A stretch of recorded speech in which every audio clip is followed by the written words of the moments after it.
Hi friends, welcome back to my channel. My name's Jack, this is Jthbooks, and it is time for the January reading wrap-up. I'm not in my house, again, I'm not in my house. The next few videos you're going to see, they're not going to be in my house, okay? Also, I have a new phone because my phone broke. My phone broke. It was switching itself off every 3 minutes. I record this on my phone. I'm not a professional, you know, like some people. But yeah, so hopefully it's a bit better quality, better sound. Let's hope so. But I'm here to discuss the books I read in January. It wasn't a great month for me, sort of personally, in a sort of, you know, not personally like something happened, I just felt a bit sad, really, for the month. No other way to say it. It's there, we just got to be honest. Felt a bit sad. It sort of definitely hit me towards the end of the month as well. I guess I'm just feeling a bit stuck and stagnant and just struggling a bit. But, you know, I have books. What more do I need? I need a lot, but I need some joy. But I did read some fantastic books. I read 8 books in January. I thought it was going to be more. I will not lie to you. The way we were going, I thought, yeah, well done, Jack. But unfortunately, you know, it just got the better of me. But I did read some great books. There wasn't one I didn't like. Probably not one that got below 4-star, really, either. So that's a great month. I can't complain at that, can I? So yeah, shall we just crack on and talk about the books? Now I feel during that I'm a bit sad. So, as you know, I always like to start the year with what I think will be a book of the year, set the intention for the year. So I started the book off with Open Heaven by Sean Hewitt. Now, in this, we follow James, who is a young boy feeling sort of very isolated in his small town. And there he meets Luke, who is staying with some farmers down the road, and they form a friendship. I thought this was brilliant. I wanted it to be 5 stars. I gave it 5 stars. I just thought it was great. It's so intimate. It's so beautifully written. Sean Hewitt is a poet, and I think you can tell through the writing. It's just so tender. I think you really get inside James's head, and you feel his every thought, and you feel his every feeling, and I think he really captures what it's like to be a queer teenager, not knowing yourself, feeling isolated, sort of feeling hope that your life will change with any given conversation with a boy, or think, oh, this could be the one that actually likes me, or this could be the one that treats me nicely or loves me like I want to be loved. And I think he captures that really, really well. I think it's just so relatable and so beautiful, and yeah, it was a 5-star read for me. I loved it. It comes out in April, on the 24th of April, and I pre-ordered a signed copy. I just thought it was glorious. The intimacy of it, like when I was reading it and I stopped reading it, and when I started again, I bet, oh good, I'm back in his head. You just wanted him to succeed, and you wanted him to find the love he desperately wants. And I think it was just so relatable to me anyway, and just a beautifully written, tender, intimate novel that I think is absolutely brilliant. Then these next 2 books, I won't talk about too much because there is a reading vlog for them. I will link it down below.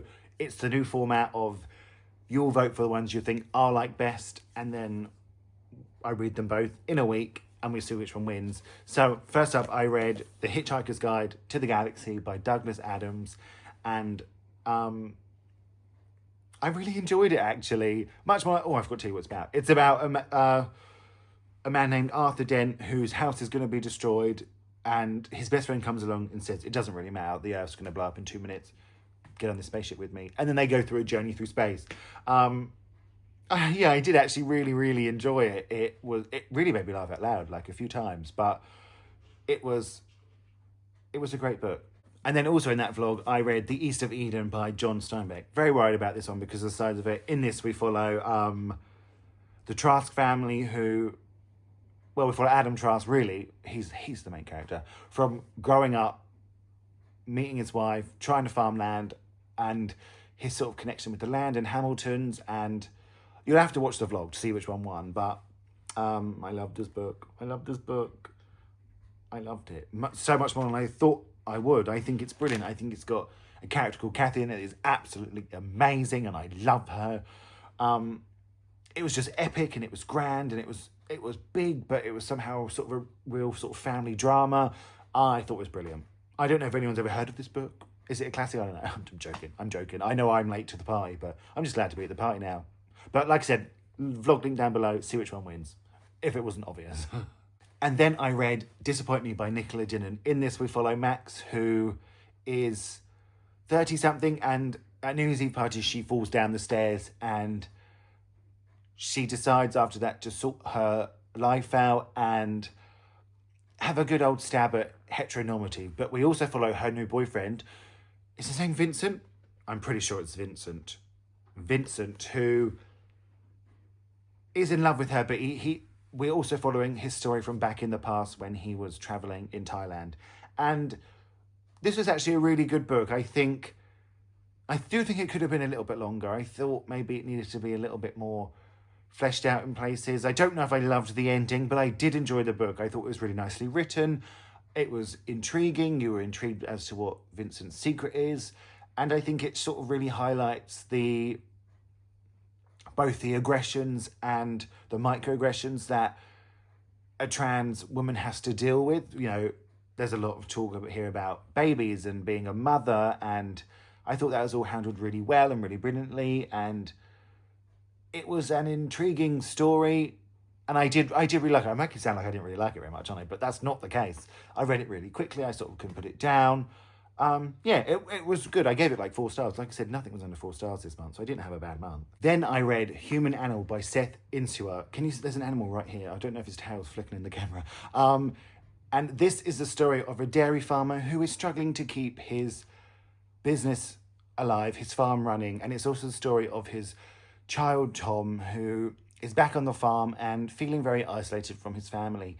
And when their farm is subject to protesters, and you find out Tom has something to do with it. I think this is a really brilliant book. I really enjoyed it. I think it's a big feat to have this sort of these big questions in the book, like, is it right to attack a family that's just struggling to stay afloat and to feed themselves and all that, but also these questions of, is it right to, for dairy farming and to eat meat and the conditions of the animals. But it's also a really sort of intimate, tender story of family relationships and the relationship between a father and a child, and sort of how the secrets of a family can affect that. And I think it takes a really talented author to pull that off. And I think Seth does it really, really well. It's because it does feel big and grand and epic, but it also feels, can you see the cat behind me? Is he there? It also feels intimate and personal. And yeah, I just thought it was brilliant. It was a book I found myself thinking about a lot while I was reading it. And while I also wasn't reading it, I'd be at work thinking, I want to get back to that book. And I think that's just a great sign. It's a great read. And I just thought it was brilliant. I thought it was really, really brilliant. It really tackles a lot. It pulls it off well. And I loved it. This was kindly sent to me by Seth himself, and it comes out on the 20th of February. So don't miss this one. Then I read The South by Tash Orr. Now, this is the story of, is it Jay? It's Jay, I know it is. Jay, who travels south for the summer and to stay on his family's farm with his family. And there he meets a boy and he falls in love. And I loved it. I loved this book. It was so good. It was so good. I told you it was a good reading month for me. But I think it's really beautifully written. I really liked the story. It's the first in a quartet, and I cannot wait for the rest of the quartet. Quartet. I'll just be waiting patiently. Not patiently. I'll probably be stomping my feet a bit. But it was just brilliant. It was really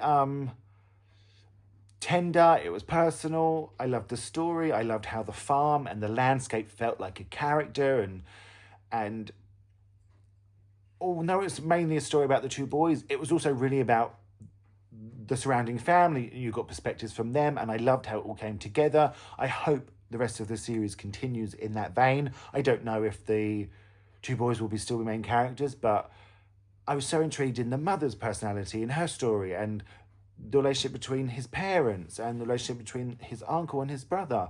It was just really, really good. I gave it 5 stars. I just thought, oh, it's the kind of book that reminds me why I love reading and why I think books are special and magic. So I loved it. It comes out on the 13th of February. And then for my non-fiction for the month, I read a book of poetry. It is There Is Still Love Here by Dean Atta.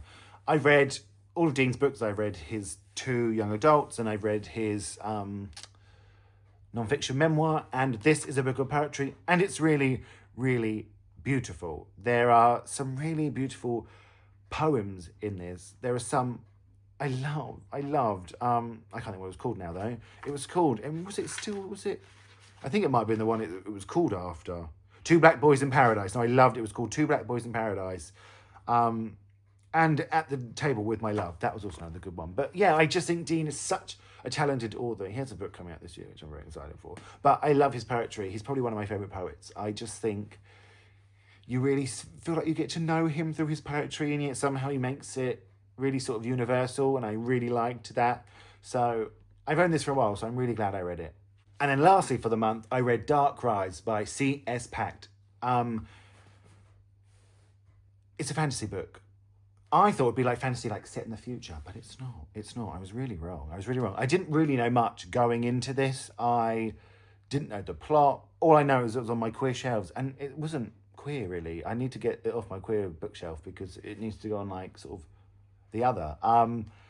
But in this, we follow Will, who is on the run from a man named Simon. That's a villain called Simon. You can't really take that seriously, can you? But you've got to. And Simon it turns out, is sort of trying to bring back the Dark Knight almost. And but he keeps being stopped by people called the Stewards. And it turns out Will is one of the Stewards, one of our chosen ones. He's basically the chosen one. And it's up to him to to stop the Dark Knight rising again. I really enjoyed this. I really, really enjoyed this. Like I said, thought it was queer, but it wasn't. But other than that, I really enjoyed it. I enjoyed the world. Like I said, I thought it was very futuristic, but it was set in like 1812 in London. But when he goes to sort of the Hall of the Stewards, and it feels really ethereal and magical, and I loved that he was there for a while training. I sort of loved that. I loved, you do get different perspective from characters in here. You got Violet, who is sort of one of Simon's men, but gets close to Will, and then you also have you get a bit from Catherine, who's Simon's wife, and it was just a great fantasy book. I just really enjoyed it. I sort of read it to be like, oh, let's see. If I don't like it, I'll DNF it, get it off my shelves, because I've already got the second one. I'll get rid of that too. But I'm not getting rid of it. And the twist, didn't see the twist coming, didn't see it coming, but bloody hell did I enjoy it. Yeah, I really enjoyed this fantasy book. I'm really tempted to read the second one soon as well. And I don't know if there's a third or a fourth. I don't know if it's just a duology. I don't know. I actually need to look that up. But loved it. I really enjoyed this. I'm so surprised at how much I enjoyed it. I really thought it was just just get it on my shelves quick. But no, it's staying. It's absolutely staying. Loved it. So there we have it. My 8 books for the month. Sort of on average for me, isn't it? It's sort of the average reading time for me. So, not reading time, reading the reading amount. But I hope in February to get a bit more, because I really am enjoying the act of reading, sort of the snuggling down, or the reading when you just, I've got 5 spare minutes, let's pick up a book. So that's what I'm hoping will continue in February for me. Let me know if you've read any of these. Let me know if you're interested. Let me know how many books you read in January. I just love chatting to you. It's my favourite thing. I want to thank you all so much for watching. Feel free to like and subscribe. I'd really appreciate that. I would really appreciate that. And I'll speak to you all really, really soon.